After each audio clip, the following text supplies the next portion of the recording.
Hello दोस्तों, स्वागत है आप सभी का आपके अपने चैनल में। आज हम राजस्थान बोर्ड क्लास 12 28 मार्च 2025 को आप सभी का राजनीति विज्ञान यानी पॉलिटिकल साइंस का पेपर है और इस पेपर के लिए जितने भी इम्पोर्टेंट क्वेश्चंस है, जितने भी इम्पोर्टेंट महत्वपूर्ण प्रश्न है, रामबाण प्रश्न है, उन सभी का हल हम इस क्लास में देखने वाले हैं। ये क्लास आप सभी के लिए रामबाण साबित होने वाली है। यदि आप भी 28 मार्च, ठीक है, 28 मार्च यदि राजनीति विज्ञान का पेपर देने वाले हैं तो ये वीडियो आप सभी के लिए रामबाण साबित होगी, क्योंकि इस क्लास में हम इंपॉर्टेंट क्वेश्चंस ओनली जितने भी पॉलिटिकल साइंस के इंपॉर्टेंट क्वेश्चंस हैं उनकी बात करेंगे और विद आंसर की यानी फुल डिस्क्रिप्टिव हम जो है यहाँ पर सॉल्यूशंस बताने वाले हैं। कौन कौन से प्रश्न आप सभी के लिए महत्वपूर्ण रहने वाले हैं, इस क्लास को देखने के बाद राजनीति विज्ञान का पेपर आप सभी के लिए क्या होने वाला है, बहुत ही आसान होने वाला है। आप आसानी से पेपर को हल कर पाएंगे।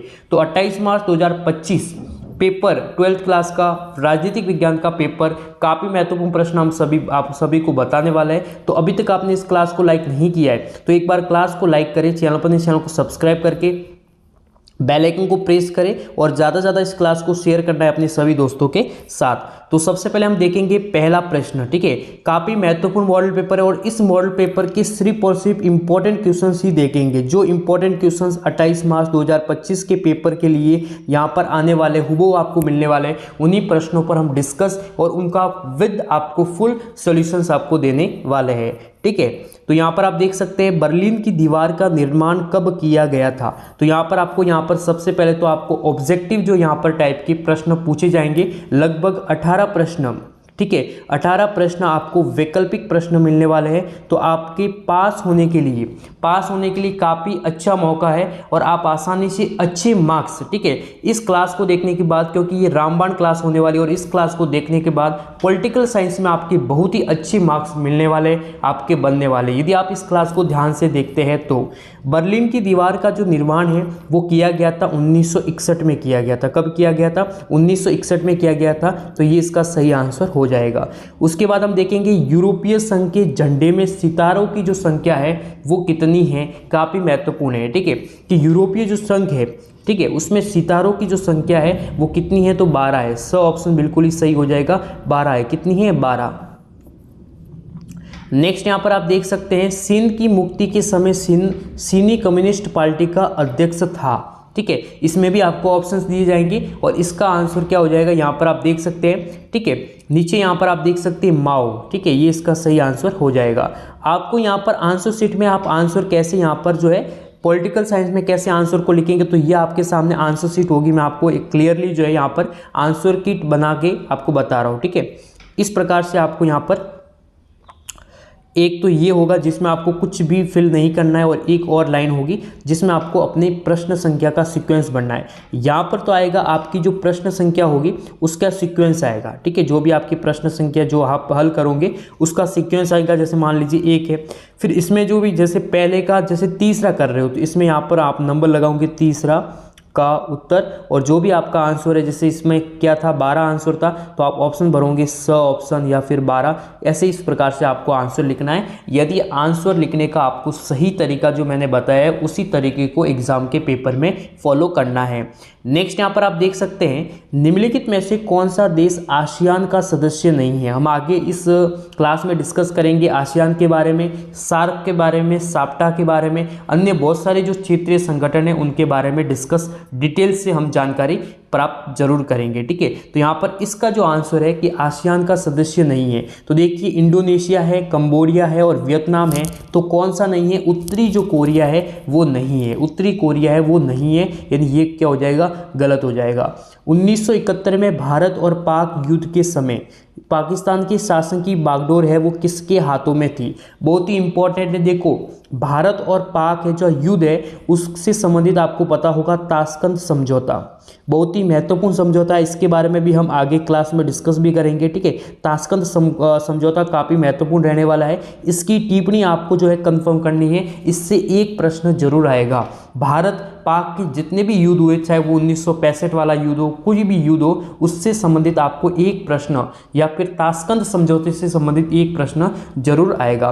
तो अब यहाँ पर जो प्रश्न पूछा गया है वैकल्पिक जो प्रश्न है ये है कि 1971 में भारत पाक युद्ध के समय पाकिस्तान की जो शासन है उसकी बागडोर जो है किसके हाथों में थी, काफी महत्वपूर्ण है। तो याहिया खान है इनके हाथों में थी, किनके हाथों में थी, याहिया खान के हाथों में, यानी बी ऑप्शन क्या हो जाएगा, सही हो जाएगा। अभी तक आपने इस क्लास को लाइक नहीं किया है तो क्लास को जरूर लाइक करें, क्योंकि ये क्लास थोड़ी लंबी होने वाली है और इस क्लास में हम डिटेल से सभी प्रश्नों का आंसर देखेंगे और जो भी इंपॉर्टेंट क्वेश्चन है मैं आप सभी को बताऊंगा कि ये प्रश्न इंपॉर्टेंट है। 28 मार्च 2025 के पेपर में हुबहू ये सभी प्रश्न आपको जरूर मिलेंगे। ठीक है, सभी संयुक्त राष्ट्र संघ आपने सुना होगा यूएनओ, इसके बारे में भी हम डिटेल में जानेंगे यूएनओ क्या है। ठीक है, तो यूएनओ की स्थापना सबसे पहले बात करेंगे यूएनओ की स्थापना, यानी यूनियन नेशनल ऑर्गेनाइजेशन, संयुक्त राष्ट्र संघ, जो कि सुरक्षा से संबंधित है। सबसे पहले तो महत्वपूर्ण है सुरक्षा से संबंधित, और सुरक्षा से संबंधित है तो इसमें क्या होती है,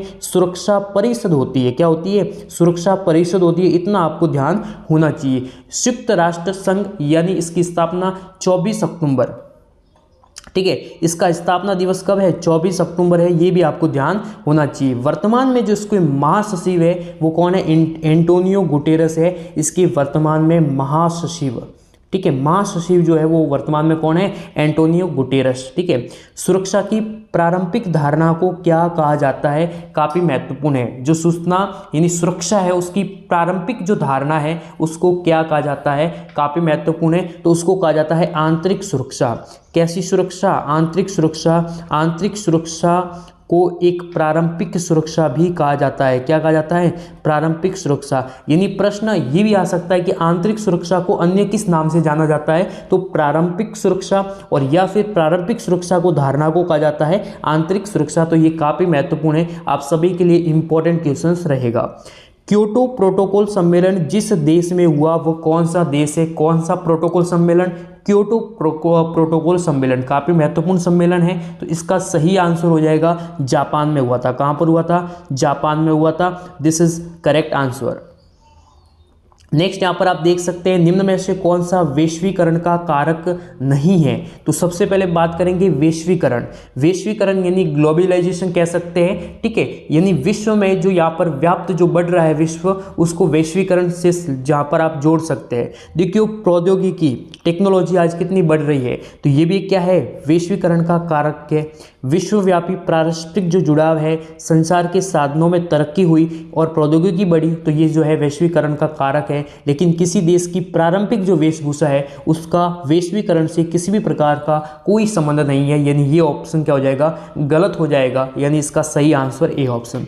भारत का पहला भाग जहां सार्वभौम वयस्क मताधिकार के सिद्धांत को अपनाकर चुनाव हुआ, काफी महत्वपूर्ण प्रश्न है 28 मार्च 2025 पेपर के लिए। ये प्रश्न आप सभी के लिए रामबाण साबित होने वाला है, क्योंकि ऐसे ही प्रश्न आपको हुबहू 28 मार्च के पेपर में मिलने वाले हैं। बहुत ही महत्वपूर्ण प्रश्न है कि वो भारत का पहला राज्य जहां सार्वभौम वयस्क मताधिकार के सिद्धांत पर क्या हुआ था, चुनाव हुआ था, इलेक्शन हुआ था, तो वो था मणिपुर। कहाँ, याद रखना मणिपुर, जहां पर मणिपुर को सार्वभौम वयस्क मताधिकार से जोड़ना है।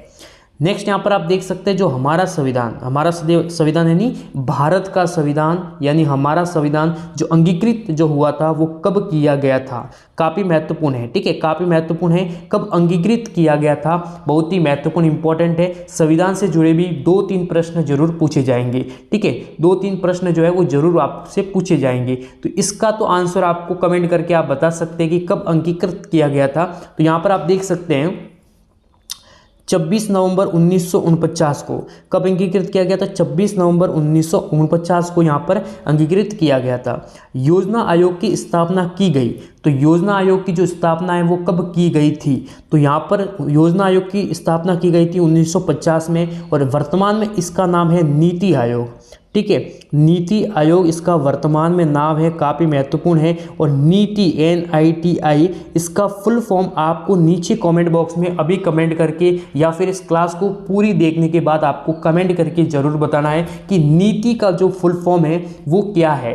ठीक है, योजना आयोग पहले था, 1950 में स्थापना हुई थी, वर्तमान में नीति आयोग है। और नीति आयोग जो है, नीति जो शब्द है यहाँ जो ये जो नीति है ना, इसका जो यहाँ पर तो यहाँ पर नीति का जो फुल फॉर्म है, जो पूरा नाम है, यानी योजना आयोग 1950 में स्थापना हुई, और जो नीति का जो यहाँ पर फुल फॉर्म है वो आपको यहाँ पर कमेंट बॉक्स को इस क्लास के बाद जरूर आपको बताना है। ऐसे ही आपको प्रश्न यहाँ पर हुबहू 28 मार्च 2025 पॉलिटिकल साइंस के पेपर में देखने को मिलेंगे। गुट निरपेक्ष आंदोलन के जो प्रणेता थे, देखिए गुट निरपेक्ष, ठीक है, गुट निरपेक्ष जो यहाँ पर आंदोलन हुआ था उसके जो प्रणेता थे वो कौन थे? देखो काफ़ी महत्वपूर्ण आप सभी के लिए। तो यहाँ पर पंडित जवाहरलाल नेहरू है, जिन्होंने यहाँ पर क्या लिखा है, इसकी नींव रखी है गुट निरपेक्ष आंदोलन की भारत में। नासिर है और मार्शल टिटो है, ये उपयुक्त जो सभी है वो क्या थे, आंदोलन के प्रणेता थे, ठीक है ना। काफ़ी महत्वपूर्ण आपका हो जाएगा।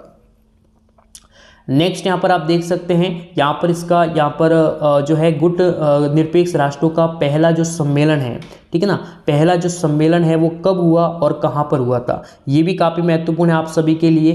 कब हुआ और कहाँ पर हुआ था, ठीक है। तो यहाँ पर इसका सही आंसर क्या हो जाएगा, बेलग्रेड में हुआ था, 1961 में हुआ था, ये भी ध्यान रखिएगा। कब हुआ था, यहाँ पर 1961 में हुआ था, और कहाँ पर हुआ था, बेलग्रेड में हुआ था, ठीक है। कहाँ पर हुआ था, बेलग्रेड में हुआ था, गुट निरपेक्ष राष्ट्रों का पहला सम्मेलन हुआ था। नेक्स्ट यहाँ पर आप देख सकते हैं, भारत के निम्नलिखित राष्ट्रपतियों में से कौन से भारत के ट्रेड यूनियन आंदोलन से संबंध रहा है, ये भी काफ़ी महत्वपूर्ण है आप सभी के लिए। तो यहाँ पर इसका सही जो आंसर है वो आ जाएगा वीवी गिरी, ठीक है। वीवी जो गिरी है यहाँ पर इनका ही संबंध रहा है, यहाँ पर देख सकते हैं ट्रेड यूनियन, भारत के ट्रेड यूनियन आंदोलन से संबंध रहा है। कांग्रेस सिंडिकेट के अगुवा जो है यहाँ पर कौन थे, ये भी काफ़ी महत्वपूर्ण आप सभी के लिए। तो के कामराज कौन थे, के कामराज, ये भी काफ़ी महत्वपूर्ण क्वेश्चन है आप सभी के लिए। आपको 28 मार्च 2025 के पेपर में ये प्रश्न आपको देखने को मिल सकता है। यहाँ पर आप देख सकते हैं पंजाब हरियाणा राज्य का जो निर्माण है वो कब हुआ था, तो इसका आंसर यहाँ पर टिक किया हुआ है, 1966 में हुआ था। नई आर्थिक नीति को अपनाते समय भारत के जो वित्त मंत्री थे वो कौन थे, नई आर्थिक नीति को अपनाते समय, ठीक है, तो कौन थे, मनमोहन सिंह थे। काफ़ी इंपॉर्टेंट है। तो ये तो थे वैकल्पिक प्रश्न जो कि काफ़ी महत्वपूर्ण थे। इसके अलावा भी जो यहाँ पर किस किस से प्रश्न बन सकते हैं, तो योजना आयोग का वर्तमान में नाम है नीति आयोग, ठीक है, नीति आयोग है, ये भी एक प्रश्न यहाँ पर आ सकता है। इसी प्रकार से 2-3 आपको और भी प्रश्न मैं आपको बताऊंगा, इस क्लास के साथ आपको बने रहना है, ठीक है। ये क्लास काफ़ी महत्वपूर्ण होने वाली है आप सभी के लिए। नेक्स्ट यहाँ पर हम पढ़ेंगे, यहाँ पर जानेंगे रिक्त स्थानों की पूर्ति कीजिए। आपको 6 प्रश्न, कितने प्रश्न, आपको 6 प्रश्न रिक्त स्थान वाले प्रश्न आपको मिलेंगे जो कि काफ़ी महत्वपूर्ण है। और ये आपको इस क्लास को देखने के बाद ये 6 प्रश्न आपके कंफर्म होने वाले हैं, जो महत्वपूर्ण जो है वो मैं आपको बताऊंगा। दक्षिण एशिया के देशों में सबसे पहले अपनी अर्थव्यवस्था का उदारीकरण किया है, तो यहाँ पर किसने किया है, श्रीलंका ने किया है। काफ़ी महत्वपूर्ण प्रश्न है यहाँ पर 28 मार्च पेपर के लिए। ये पेपर में ये प्रश्न आपका 100% आ सकता है। 1960 में भारत और पाकिस्तान के बीच एक नदी के जल को लेकर समझौता हुआ था, उस नदी का नाम था सिंधु नदी। कौन सा था, सिंधु नदी को लेकर क्या हुआ था, समझौता हुआ था। कब हुआ, 1960 में हुआ। किन किन के बीच हुआ, भारत और पाकिस्तान के बीच में हुआ था। प्रश्न कहीं से भी पूछ सकता है कि यहाँ पर खाली जगह दे सकता है कि कब हुआ भारत और पाकिस्तान के बीच सिंधु नदी के जल को लेकर समझौता हुआ, तो 1960 आपको भरना होगा। तो प्रश्न यहाँ पर कैसे भी पूछ सकता है, बस आपको कंफर्म होना चाहिए, रटना नहीं है, आपको अच्छे से पेपर को समझना है। मैं आपको जो प्रश्न बता रहा हूँ उनको ज़्यादा से ज़्यादा आपको समझने की कोशिश करनी है। इस क्लास को देखने के बाद आपके माइंड में और जितने भी मैं प्रश्न करवा रहा हूँ उन सभी को एक कंठस्थ होने चाहिए, ठीक है, क्योंकि यही आपका फाइनल रिवीजन है, यही आपकी फाइनल रीडिंग है। सुरक्षा की धारणा को मानवता की सुरक्षा कहा जाता है, तो वो कौन सी धारणा है, तो वो है अपारंपरिक धारणा। अपारंपरिक धारणा जो है उसी धारणा को क्या कहा जाता है, मानव की सुरक्षा कहा जाता है। क्या कहा जाता है, मानव की सुरक्षा। काफ़ी महत्वपूर्ण हो जाएगा आप सभी के लिए। नेक्स्ट यहाँ पर आप देख सकते हैं 2003 के नवीनीकरणीय ऊर्जा के उपयोग को बढ़ावा दिया गया है, काफ़ी महत्वपूर्ण है। तो किस नवीनीकरण में यहाँ पर उसको बढ़ावा दिया गया, तो यहाँ पर ये हो जाएगा बिजली अधिनियम। कौन सा अधिनियम? बिजली जो अधिनियम में नवीनीकरण जो ऊर्जा है उसके उपयोग को क्या दिया गया है? बढ़ावा दिया गया है। नेक्स्ट यहाँ पर आप देख सकते हैं उन लोगों की तरफ संकेत किया जाता है जो गरीब और पिछड़े सामाजिक समूह की क्या करते हैं? तरफदारी करते हैं। तो वो कौन से पंथ या कौन से वो लोग होते हैं जिनको क्या कहा जाता है? वामपंथी कहा जाता है। वामपंथी गरीब और पिछड़े सामाजिक जो समूह हैं उनकी तरफदारी करते हैं, उन्हीं का पक्ष लेते हैं। नेक्स्ट यहाँ पर आप देख सकते हैं 5 अगस्त 2019 को जम्मू और कश्मीर पुनर्गठन अधिनियम 2019 द्वारा अनुच्छेद 370, काफ़ी सिंपल क्वेश्चन है और ये प्रश्न अनइम्पॉर्टेंट है, यानी अति महत्वपूर्ण नहीं है, ठीक है ना, क्योंकि ये प्रश्न बार बार पूछा जा रहा है और अनइम्पॉर्टेंट है, ये प्रश्न आने के कम चांस है। बाकी ये प्रश्न, ठीक है ना, 100% जो ऊपर मैंने 5 प्रश्न करवाए हैं रेगिस्तान वाले, उनमें से 100% आपको पेपर में प्रश्न जरूर मिल जाएगा। अब हम बात करेंगे अति लघुत्रात्मक प्रश्न। देखिए प्रश्न को करने का तरीका कहीं ना कहीं आपके मार्क्स को गेन करने में काफ़ी हेल्प करेगा। तो मैं आपको बताऊंगा सबसे पहले तो प्रश्नों को किस प्रकार से आपको आंसर को किस प्रकार से लिखना है, ठीक है। तो यहाँ पर हम बात करेंगे अति लघुत्रात्मक प्रश्न के बारे में। सबसे पहले इन प्रश्नों को जरूर हम हल करेंगे। देखिए सोवियत संघ के इतिहास की सबसे पहली जो गराज सेल है वो कौन सी थी, ठीक है। सोवियत संघ में जो है यहाँ पर कौन सी थी, तो वो थी उद्योगों से संबंधित जितनी भी सेलिंग हुई थी, उद्योगों से संबंधित, ठीक है। उद्योगों से संबंधित जो सार्वजनिक जो क्षेत्रों में उनको उचित अनाप शनाप दाम की कीमतों पर निजी कंपनियों को बेचने को लेकर जो है वही है गराज सेल में हुई थी, उद्योगों से है, ठीक है। सिंपल सा आंसर है उद्योग, ठीक है। अब यहाँ पर हम बात करेंगे, नेक्स्ट यहाँ पर बात करेंगे साप्टा में क्या वादा किया गया है। देखिए हम बात करेंगे सबसे पहले साप्टा की, ठीक है। क्या है साप्टा? देखिए साप्टा जब भी वर्ड आए तो आपके दिमाग में टी से मतलब लेना है, यानी ट्रेड। किससे मतलब लेना है? ट्री, टी यानी ट्रेड। ट्रेड का अर्थ होता है व्यापार, यानी ये एक क्या है? मुक्त, ठीक है ना। साउथ एशियन, इसका फुल फॉर्म भी यहाँ पर आपको दक्षिण, हिंदी में बोले तो दक्षिण एशियाई, काफ़ी महत्वपूर्ण है साप्टा। अब ये किससे संबंधित है मैं आपको बताऊंगा। दक्षिण एशियाई मुक्त व्यापार संगठन, मुक्त व्यापार संगठन, ठीक है ना। ये कई देशों के मध्य हुआ और इसका प्रमुख उद्देश्य व्यापार संबंधी उद्देश्य को पूर्ण करना था, ठीक है ना। साप्टा जो संबंधित है वो सार्क से संबंधित है। किससे संबंधित है? सार्क से संबंधित है, काफी महत्वपूर्ण है। अब जैसे ही आपके माइंड में सार्क आए, अब सार्क जैसे यहाँ पर आपके यहाँ पर जब भी प्रश्न पूछा जाए यहाँ पर आपके साप्टा का, तो आपके माइंड में एक सार्क भी शब्द आना चाहिए। और सार्क की स्थापना हुई 1985 में हुई थी, ठीक है। और यहाँ पर इसका मुख्यालय काठमांडू नेपाल में है। ये आपको थोड़ा बहुत इसके बारे में भी जानकारी होनी चाहिए, ठीक है। सार्क महत्वपूर्ण है। अब यहाँ पर हम पूछा गया है साप्टा के बारे में, तो सबसे पहले तो यहाँ पर जनरल नॉलेज के लिए मैं आपको बता दूं, क्योंकि साप्टा से वो प्रश्न आपको वैकल्पिक प्रश्न भी मिलेंगे, रिक्त स्थान वाले प्रश्न भी मिलेंगे, अति लघुत्रात्मक वाले जो प्रश्न है वो भी आपको मिलने वाला है। तो यहाँ पर सबसे पहले हमने बात की साप्टा की फुल फॉर्म की कि दक्षिण एशियाई मुक्त व्यापार संगठन, इंग्लिश में कहे तो south Asian free trade association, ये इसका फुल फॉर्म है, काफ़ी महत्वपूर्ण है। 1 जनवरी 2006 से इसको लागू किया गया, ठीक है। 1 जनवरी 2006 से इसको लागू किया गया। इसकी जो नींव है 2004 में रखी गई, ठीक है। सार्क से संबंधित ही साप्टा है और साप्टा एक फ्री व्यापार यानी मुक्त व्यापार संगठन से संबंधित है। विभिन्न देशों के व्यापार उद्देश्यों को पूर्ण करने के लिए इसकी स्थापना की गई, ठीक है। ये काफ़ी महत्वपूर्ण है। अब बात करेंगे इसके मुख्यालय की, ठीक है, काफ़ी महत्वपूर्ण है। तो इसका भी जो मुख्यालय है वो कहाँ है?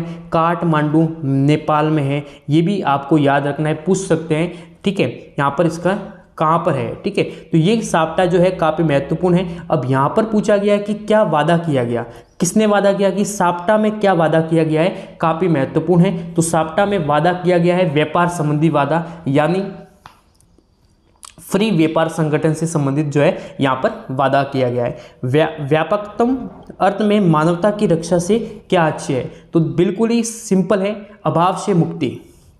यदि एक वर्ड में आंसर दे तो अभाव से मुक्ति ही, अभाव से जो मुक्ति है वही है मानवता की रक्षा का आशय। तो आप वन लाइन में आंसर दे सकते हैं। देखिए अति लघुतात्मक प्रश्न में जैसे साप्टा है, तो साप्टा में पूछा गया कि क्या वादा किया गया है कि विभिन्न देशों के व्यापार से संबंधित जो यहाँ पर मुक्त व्यापार से संबंधित जो है यहाँ पर वादा किया गया है। अन्य आपको साप्टा का पूरा नाम, साप्टा की स्थापना कब हुई, साप्टा क्या है, इसके बारे में यहाँ पर इस प्रश्न में आपको आंसर देने की ज़रूरत नहीं है। यदि आप लिखते हैं तो आप खुद अपना टाइम वेस्ट करेंगे, आपको कोई एक्स्ट्रा मार्क्स नहीं मिलने वाले हैं। आपको मार्क्स उसी के मिलेंगे, उसी कंटेंट के मिलेंगे कि जो कंटेंट जिस बारे में, जिस विषय वस्तु के बारे में पूछा गया है उसी के मिलेंगे। इसलिए यहाँ पर अति लघुतात्मक प्रश्न से आशय ये है कि या तो उत्तर एक लाइन में होगा, ठीक है ना, या फिर एक शब्द में होगा। ये ध्यान रखें, अति लघुतात्मक प्रश्न में या तो एक शब्द में होगा या एक लाइन में होगा। इसी सटीक जो पूछा गया उसका सटीक स्पष्ट आंसर देंगे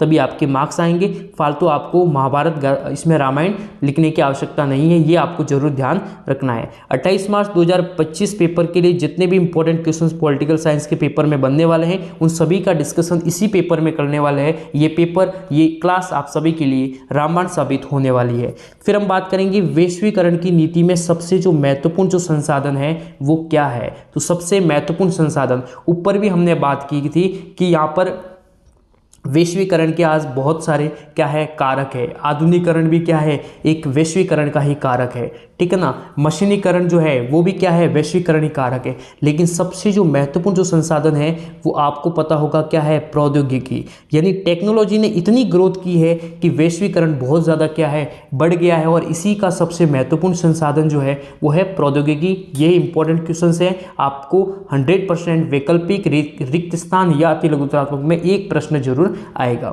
बॉम्बे प्लान क्या है, बॉम्बे प्लान क्या है, ये भी महत्वपूर्ण है। इसको भी यहाँ पर इसका आंसर आप जरूर यहाँ पर फाइंड करें। अब यहाँ पर बात करेंगे ताशकंद समझौता। अब ताशकंद समझौता जैसे ही आपके माइंड में या प्रश्न आए कि ताशकंद समझौता, सबसे पहले आपके माइंड में दो देश आने चाहिए, भारत और यहाँ पर पाकिस्तान, ठीक है। भारत और पाक दो देशों का नाम आपके माइंड में आना चाहिए। ताशकंद से इन दो देशों को जोड़ना है। कब हुआ था, तो ये समझौता हुआ था 1966 में हुआ था। किसके मध्य हुआ था, भारत और पाकिस्तान के मध्य हुआ था। इतनी जानकारी होनी चाहिए और इसकी टिप्पणी आप भी जरूर पढ़ें, काफ़ी महत्वपूर्ण समझौता है, पूछा जा सकता है आपको। नेक्स्ट यहाँ पर आप देख सकते हैं जय जवान जय किसान का नारा किसने दिया था, लाल बहादुर शास्त्री जी ने दिया था। ये भी बहुत ही इंपॉर्टेंट है। भारतीय भूभाग में किस क्षेत्र को 7 बहनों के नाम से जाना जाता है, इन राज्यों के नाम बताइए।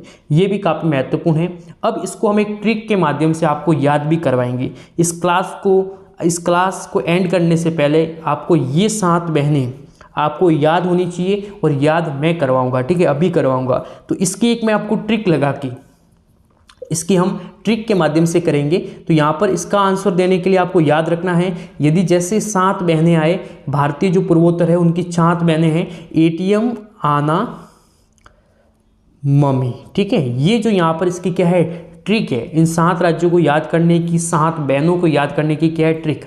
ए से हो जाएगा असम, क्या हो जाएगा, ए से हो जाएगा असम, ए से हो जाएगा असम। टी से हो जाएगा त्रिपुरा, ठीक है, त्रिपुरा भी क्या है, 7 बहनों में सम्मिलित है। एम से क्या होगा, एम से हो जाएगा मेघालय, एम से मेघालय। आ से कौन सा प्रदेश होगा, अरुणाचल, ठीक है ना, अरुणाचल हो जाएगा। ना से हो जाएगा नागालैंड, म से हो जाएगा मिजोरम, और यहाँ पर मी से क्या हो जाएगा, मी से मिजोरम, और म से कौन सा हो जाएगा, यहाँ पर म से कौन सा होगा, मेघालय, यानी मेघालय आ चुका है। मणिपुर कौन सा हो जाएगा, मणिपुर, ठीक है, मणिपुर। तो ये क्या है, एटीएम, आना, मम्मी, ये ट्रिक है। और ये 7 बहनों को याद करने की ट्रिक है। एटीएम, आना, मम्मी, ये याद रखना है आपके माइंड में। ये 7 जो राज्यों के नाम है आ जाएंगे। बिल्कुल ही शॉर्टकट ट्रिक है, काफ़ी महत्वपूर्ण है, ठीक है। नेक्स्ट यहाँ पर आप देख सकते हैं मंडल मुद्दा से जो है यहाँ पर क्या अभिप्राय है, तो ये भी काफ़ी महत्वपूर्ण है। मंडल आयोग का आधिकारिक रूप से क्या कहा गया है, ठीक है। भारतीय दलीय व्यवस्था की 2 विशेषताएं बतानी है। भारतीय दलीय व्यवस्था, कौन सी व्यवस्था, दलीय व्यवस्था। तो यहाँ पर एक तो है बहुदलीय व्यवस्था चल रही है, ठीक है ना, बहुदलीय व्यवस्था, ये भी काफ़ी महत्वपूर्ण है आप सभी के लिए। फिर है शासन सत्ता को मर्यादित ये भी क्या है, इसी की विशेषता है। इसी प्रकार से यहाँ पर आप देख सकते हैं खंड ब में सार्क की स्थापना के क्या उद्देश्य थे, तो काफ़ी महत्वपूर्ण है। मैं आपको यहाँ पर 3 आपको बता रहा हूँ, आसियान, सार्क और साप्टा और यूएनओ, ये जो 4 है ना, इनके बारे में स्थापना से संबंधित इनका क्या उद्देश्य है, इनका जो ढांचा है, जो संरचनात्मक जो ढांचा है, उनके बारे में आपको जानकारी होनी चाहिए। इनसे आपके 5 से 6 प्रश्न आपको वैकल्पिक प्रश्न मिलेंगे और यहाँ पर 4 से 5 आपको जो टिप्पणी वाले बड़े प्रश्न, लघुत्तरात्मक प्रश्न, निबंधात्मक प्रश्न भी मिल सकते हैं। तो ये 4 टॉपिक काफ़ी महत्वपूर्ण है, ध्यान से पढ़े। 28 मार्च 2025 पेपर के लिए ये 4 जो बिंदु है वो क्या होने वाले हैं, रामबाण होने वाले हैं। जैसे देखिए सुरक्षा परिषद के 5 स्थायी सदस्यों की वीटो का अधिकार क्यों दिया गया है, ठीक है, इसमें कारण पूछा गया है कि क्यों दिया गया है। तो ये देश के द्वितीय विश्व युद्ध के क्या थे, विजेता थे। जो 5 स्थायी सदस्य है वो क्या थे, द्वितीय विश्व युद्ध के क्या थे, विजेता थे, इसलिए इनको दिया गया है, ठीक है। तो आप 2-3 कारण आसानी से दे सकते हैं। अभी तक आपने इस क्लास को लाइक नहीं किया है तो क्लास को जरूर लाइक करें, चैनल को सब्सक्राइब करके बेल आइकन को प्रेस करें, ज़्यादा से ज़्यादा इस क्लास को शेयर जरूर करें। तो ये भी काफ़ी महत्वपूर्ण प्रश्न है, जितने भी यहाँ पर आप देख सकते हैं। पीसी महालनोबिस कौन थे, काफ़ी महत्वपूर्ण है। उसके बाद यहाँ पर आप देख सकते हैं आपको एक मिलान वाला प्रश्न भी मिलेगा, जिसमें आपको सभी समझौते याद होनी चाहिए, सार्क से संबंधित जानकारी वगैरह, जो किनकी स्थापना कब हुई थी, जैसे सार्क, साप्टा, यूएनओ के दे दिया कि इनके कब स्थापना हुई थी, ठीक है। तो इनके बारे में आपको जानकारी होनी चाहिए। वार्सा जो पैक्ट है वो सोवियत संघ से संबंधित है। रक्षा उत्पादन की स्थापना 1962 में हुई थी। रक्षा आपूर्ति विभाग की स्थापना 1965 है और अरब इजराइल युद्ध हुआ था 1973 में। इतनी आपको जानकारी होनी चाहिए, ये काफ़ी महत्वपूर्ण है आप सभी के लिए। इसमें वैकल्पिक प्रश्न भी पूछे जा सकते हैं, रिक्त स्थान वाले भी पूछे जा सकते हैं, इसलिए याद करना जरूरी है। इसी प्रकार से यहाँ पर आप देख सकते हैं आपके सामने कुछ महत्वपूर्ण प्रश्न हैं, इनको आपको अच्छे से कंठस्थ करना है। इस क्लास को अभी तक आपने लाइक नहीं किया है तो क्लास को लाइक करें। आगे हम मिलते हैं नेक्स्ट मॉडल पेपर लेकर, तब तक